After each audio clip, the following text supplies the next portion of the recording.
Hi, and welcome to Jules Voto's Photo Focus. In my last video, I reviewed the Vello autofocus extension tube set for Nikon Z mirrorless cameras. In this video, I'm going to review another Vello product, the BG-N21 battery grip. Okay, so the N21 grip, it's all plastic construction. It takes two ENL15 batteries, either the A, B, or C, and it also has a vertical shutter release. Now, Nikon makes the MB-N10 multi-battery grip for the Z6, Z5, Z6, and Z7, as well as the Z7 II and the Z6 II, but that only takes two batteries. Of course, when Nikon introduced the Z6 II and Z7 II, they also introduced the MB-N11 battery pack grip that has all the proper controls, the vertical shutter release, a joystick, a control dial, AF on button, and so forth. Okay, but we're talking about here today the Vello BG-N21. Okay, so let's see what comes in the box. This was purchased at B&H Photo in New York. It sells for just under $100. Okay, so in the box you have the grip. There is a protective cover on the end, and this is the part that goes into the battery compartment on your Z camera.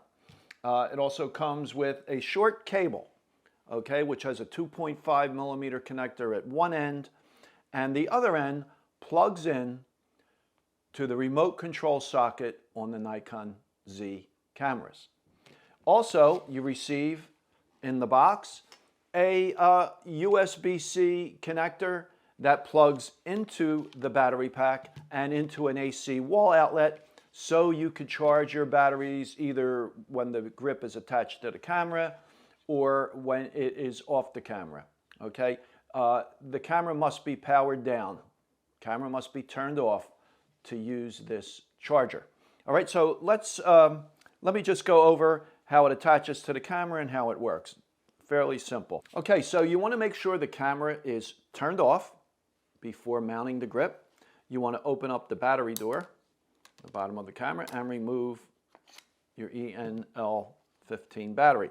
You then need to remove the battery door.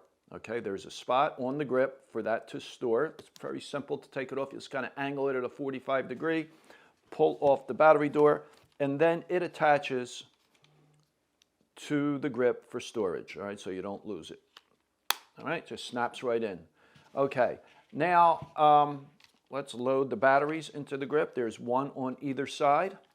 These batteries are not hot swappable. The battery grip, the camera must be turned off when replacing them. Okay, so we're going to place them in. They only go in one way.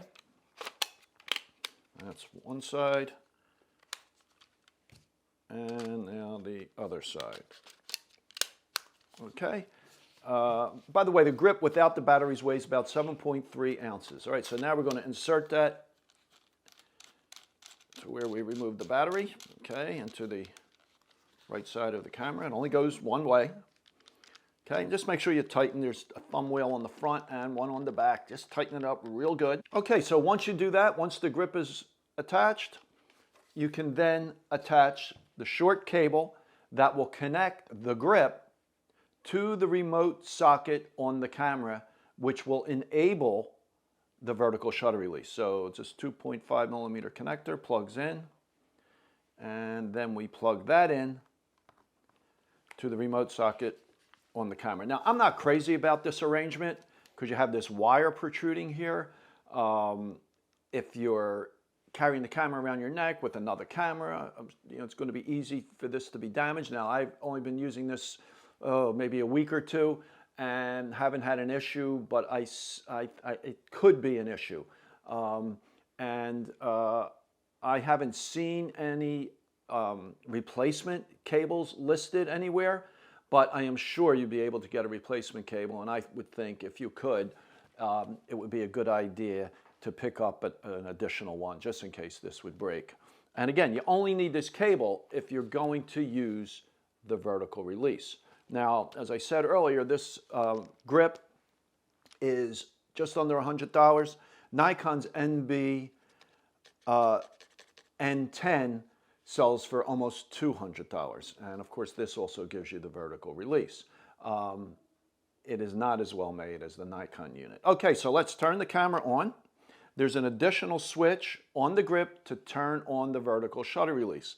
And if you're not going to use that vertical shutter release, just leave this set to off so you don't accidentally hit that release. Now, one thing I'm not crazy about also on this, in addition to the wire protruding, is the location of the vertical shutter release. On most battery grips with vertical releases, it's on the top, okay?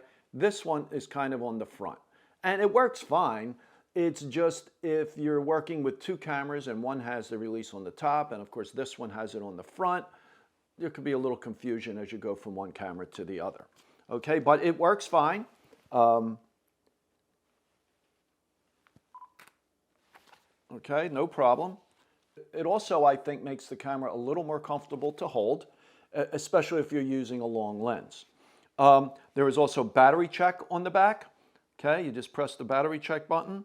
It has 3 lights for the A battery, which is the battery on the left side, 3 LEDs on the right side to indicate battery power on the battery on the right side. If all 3 lights are lit, you're at full battery power. If 2 lights are lit, you're approximately half power. If 1 light is lit, it's approximately 25%. And of course, if no lights are lit, that battery is depleted. To change those batteries, if one of your batteries is dead and you want to swap it out, just make sure you turn the camera off, make sure the grip is turned off, and simple matter to replace that battery. Okay. Also on the back, there's a USB-C connection, and that is where you will plug in your charger. Just plugs right in. Again, make sure the camera is off and the grip is off, and then you could plug it in to a AC outlet to charge your battery. So that's convenient. You don't have to remove the batteries to charge them. I have no problems with this grip other than just getting used to the shutter release on the vertical portion mounted on the front. It is not weather sealed from what I can see. I don't see any gaskets anywhere. So I don't know that I would feel comfortable using this in, heavy rain or snow. But it seemed to work fine, had no issues. It's inexpensive compared to the Nikon unit. Now, of course, for the Z6 and Z7 Nikon makes a proper battery grip. The MB-N11, which sells for almost $400, and in addition to the 2 batteries and the vertical grip, it also gives you a joystick, an AF on button, etc., all the controls that you would need. Now, of course, using 2 batteries is going to give you increased runtime with the camera. Okay, you're going to get more exposures with those 2 batteries, obviously, than you would with 1. So, I don't know. I think it's a good deal for the money, and I would recommend it. Again, if you're the kind of photographer that's going to have multiple cameras around your neck, I just would be a little careful with the cable that enables the vertical release. Okay, so I hope you enjoyed this video. If you did, please give it a thumbs up and subscribe to my channel. I come out with a new video every Wednesday morning at 11 a.m. So thanks for watching.